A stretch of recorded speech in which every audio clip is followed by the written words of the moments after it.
So last but certainly not least, I have the great pleasure to introduce Alisa van Kleef from the University of Bonn, and she's going to talk to us about entanglement in the German academic tradition of Westforschung from the 20s to 60s. That's one. The academic tradition lasted, but Gey's involvement we'll hear more about from you. Good afternoon. To clarify to anybody, I'm neither Dutch nor German. I'm American. So, good afternoon. My talk derives from my PhD research on German Westforschung and the Netherlands in the interbellum period. What struck me when I started doing research on my topic was how much of an impact that Dutch, Flemish, and even Belgian historians had on how Germans looked towards the history of the Netherlands. The German folkish movement became particularly inspired by Pieter Geyl and his Greater Netherlands history. Geyl's Great Netherlands history linked to this folkish approach the Germanic origins of the Netherlands and Flanders and his fervent support for linguistic nationalism. The historical Westforschung were sympathetic to his Greater Netherlands idea, and they supported Geyl in his fight against Belgium and against Berlin.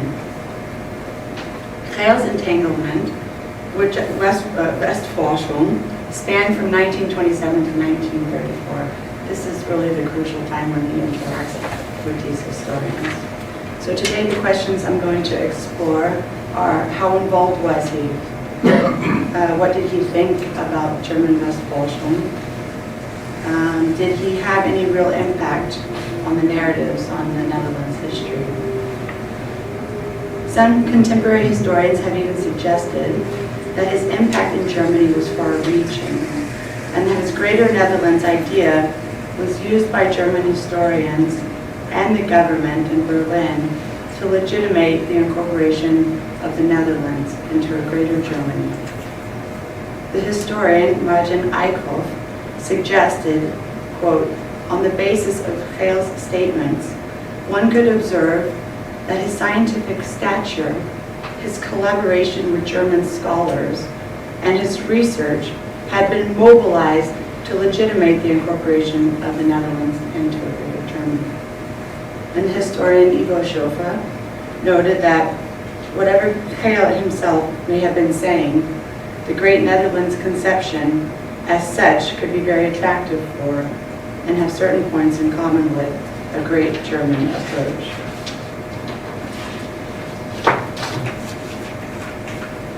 In the Weimar years, and to some extent even in the early National Socialist period, Westforschung was advocating a Flemish-Netherlands Sonderentwicklung and for the creation of strong relationship with the Dutch and Flemish people as a bulwark against France. Westforschung developed after the First World War out of Germany's need to defend the Rhineland against French imposition. There developed in the 20s and the 30s a network of Volksdeutsche Forschungsgemeinschaften, research communities. Here the focus was on Landesgeschichte and collaboration amongst humanities, history, geography, and folklore. The defense was directed against France, while the Netherlands and Flanders were considered friends and must be won over for the conflict with France. Some Netherlands historians were sympathetic of the idea, particularly proponents of the Greater Netherlands idea. Westforschung, though, in the beginning, simply wanted to demonstrate the relationship between the German people and the Frisian, the Frankish, and the Saxon, from whom the Dutch folk had emerged. The Netherlands were considered as belonging to the Germanic sphere, and Westforschung emphasized the shared cultural unity to help strengthen feelings between the two people.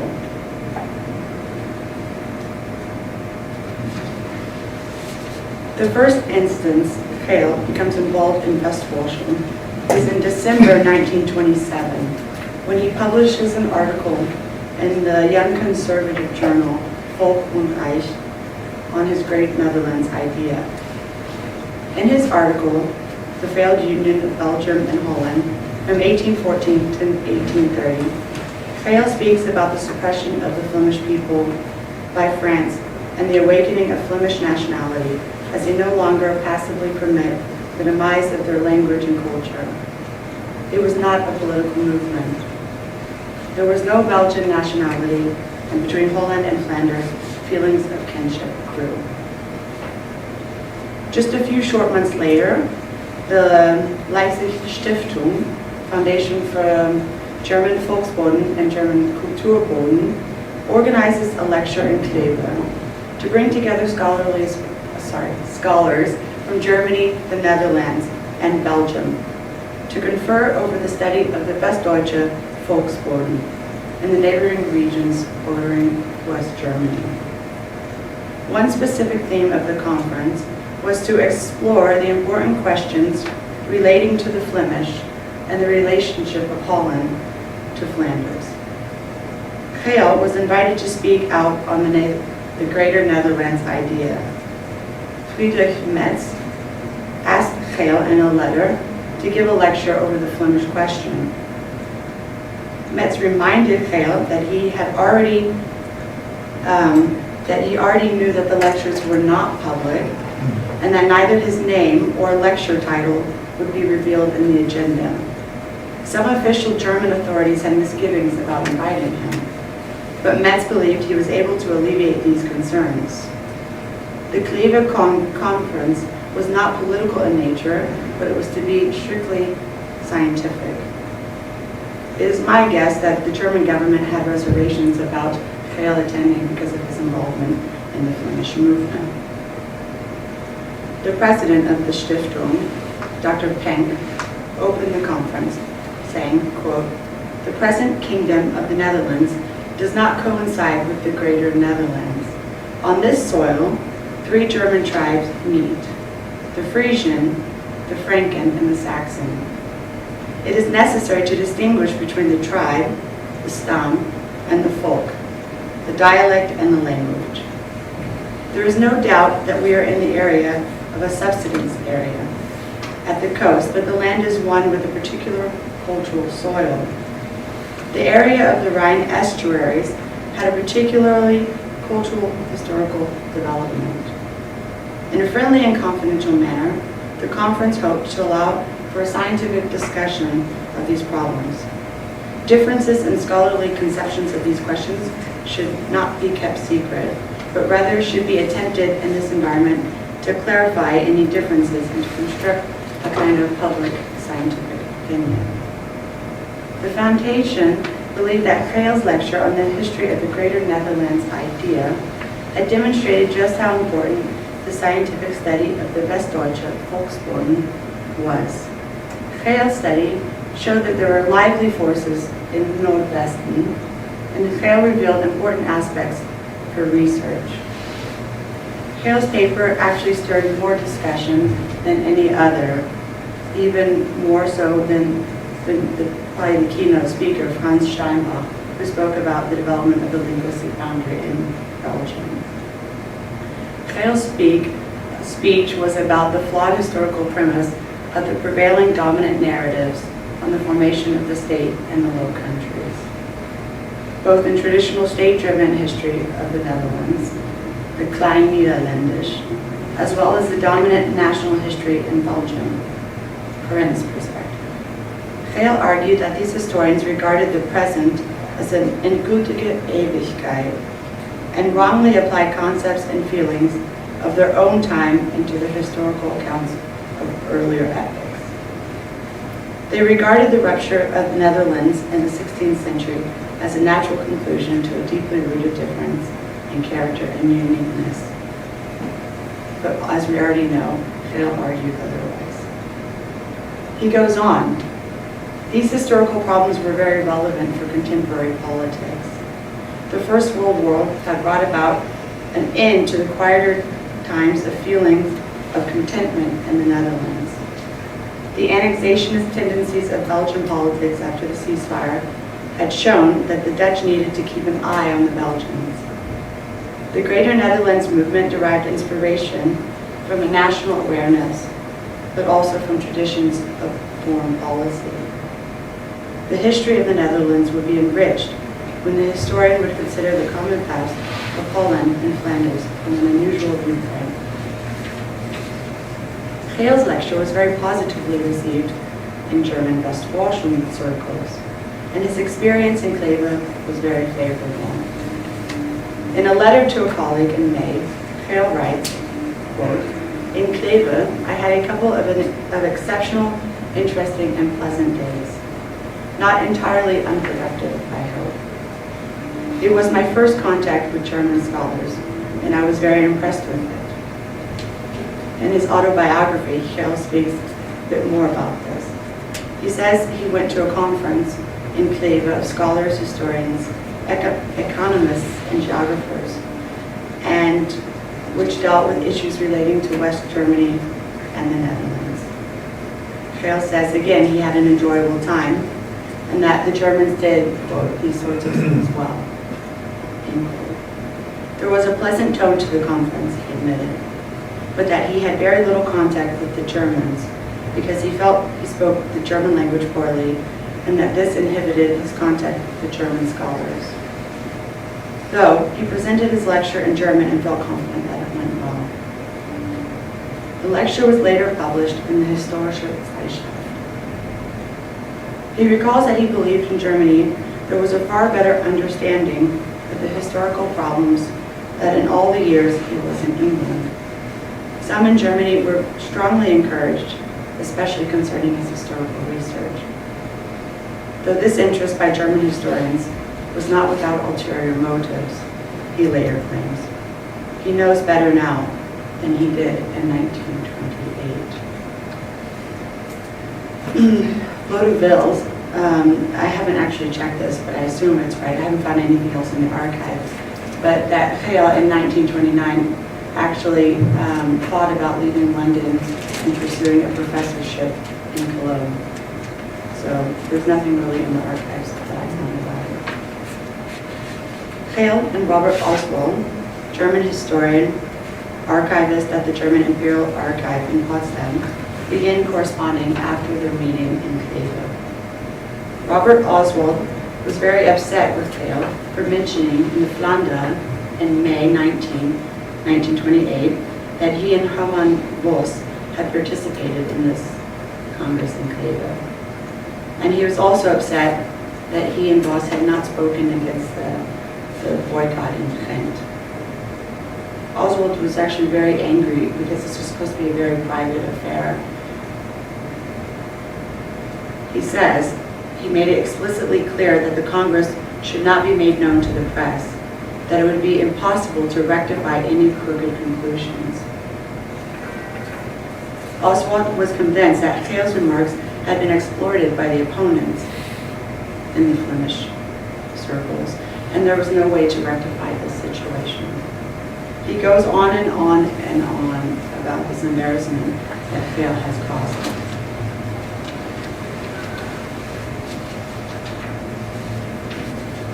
However, the following month, in a letter, Oswald concedes to Geyl that he had been too harsh and that it really wasn't a problem after all. They were keen to keep Geyl on their side. Robert Oswald publishes extensively in support of the Greater Netherlands idea and for the Flemish movement. He's very involved in the Flemish movement. And I'm going to discuss some of the commonalities that Oswald shares with Geyl's Greater Netherlands idea later on, because they're also the same as another historian that I'm going to talk about, Hans Peter.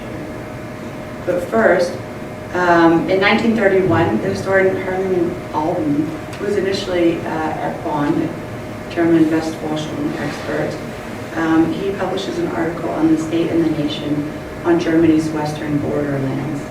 And in it, he argues that the Netherlands, including Flanders, was part of the German nation, but that it was not part of the German state. The Netherlands and Switzerland had already been let go in the Middle Ages. They were independent. Alden emphasizes the role of Burgundy in the development of the Dutch nation and language as a foundation of the nation. And he was in favor of the eventual creation of the political state of the Greater Netherlands. And he cites Geyl. In 1932, Frans Petrie, who was a very young historian at this point, he publishes his first publication on the Netherlands, which is actually a review of Geyl's Geschiedenis van de Nederlandse Stam. He writes about Geyl's study. Geyl depicts a natural and organic maturation of the Nederlandse Stam, beginning with the Great Migration of the Frank and ending with the Netherlands linguistic nation. Problematic for Petrie is that Geyl underestimates the historical forces outside the nation, the Volkstum. In the Netherlands, Petrie believes, both the natural landscape and cultural region had a significant influence on the development of the state and the nation. Whilst Geyl does acknowledge that the position of the Netherlands at the boundary between the Germanic and Romance cultural spheres did have an impact on the formation of an independent Netherlands, Petrie would have hoped that Geyl could have elaborated more on this. Another critique of Geyl of Petrie was that Geyl oversimplified the significance of the linguistic order and its impact on Netherlands history. These two critiques become very important research points in Petrie's later writings. Petrie, skipping a little bit. So Geyl hears about this publication from Petrie, of course, and he writes a critique that is published in the same journal, the Rheinische Vierteljaarsblätter, in 1933. He says, on the whole, that he was pleased with Petrie's critique of his work, writing that, quote, all things considered, I can only delight, end quote. However, Geyl wished to reply to one particular comment made by Petrie, namely that his polemical preliminary studies had not always adhered to the boundaries of truly scientific evidence and moderation and judgment, and that also his views were becoming more and more polemical and even personally aggressive, that the Belgian historical community must feel injured. From reading Petrie's critique, Geyl assumes that the reader would be under the impression that he were driven by nationalist passion and scientific intolerance that would sharply attack different nationalities and different perspectives. In his essays over Belgian history writing, Geyl exclaims that he had discovered in these Belgian historical narratives a number of astonishing mistakes, incorrect quotations, misunderstanding of sources, and so on. These historical errors had bolstered the thesis on the solidarity of the Flemish and the Walloon, and strengthened the notion of heterogeneity between the Dutch and the Flemish. For Geyl, Belgian historians reacted to this way of thinking as purely political. It is rooted in the conviction that there is no Belgian nationality problem. In closing, Geyl writes that on the contrary, I am pleased to note that such a thorough critique such as this, which primarily only concerns interpretation or emphasis, must make no remark to factual inaccuracies, no distortion of quotations, or any methodological error.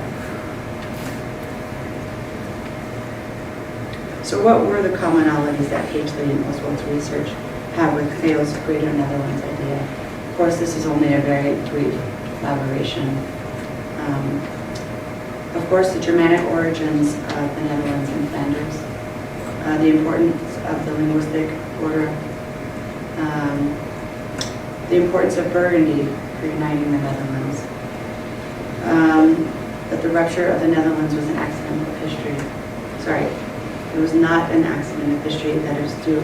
Sorry, it was an accident of history, due mainly to, maneuverings and whatnot in the 17th century.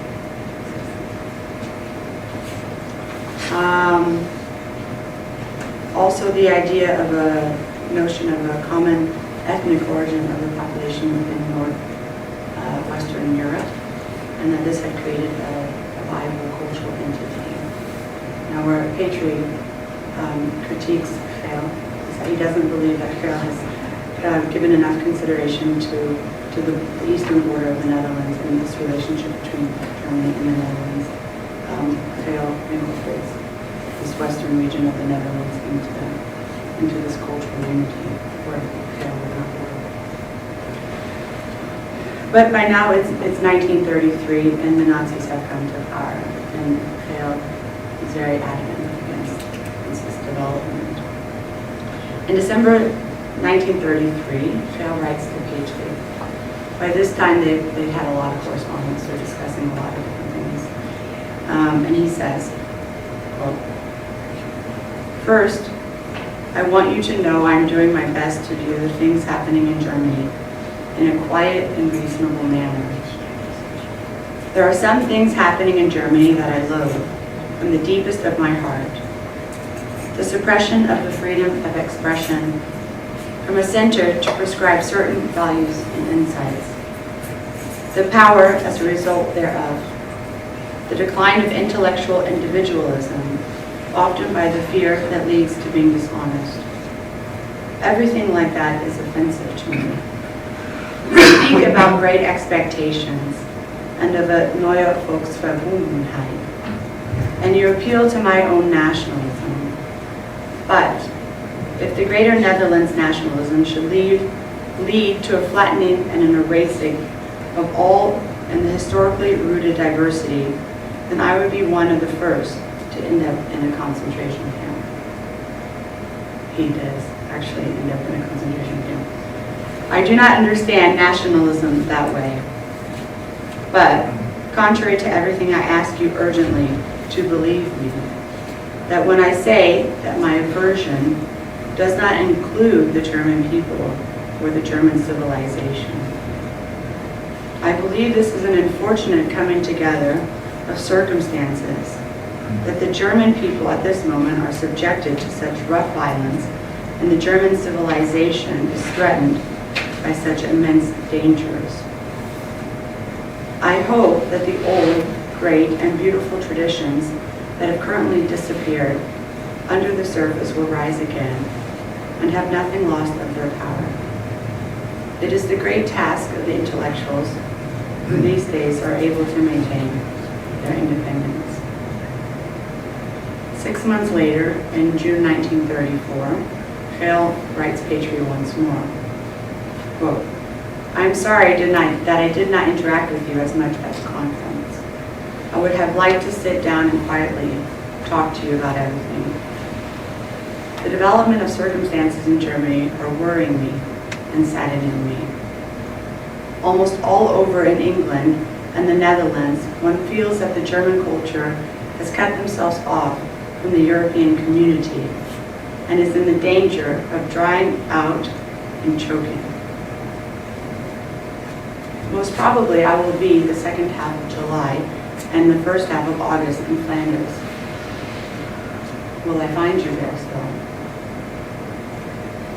Geyl's relationship with German historians had become strained, and any of these friendly collaborative contacts that he had established since 1927 really were drawn to a close quite sharply.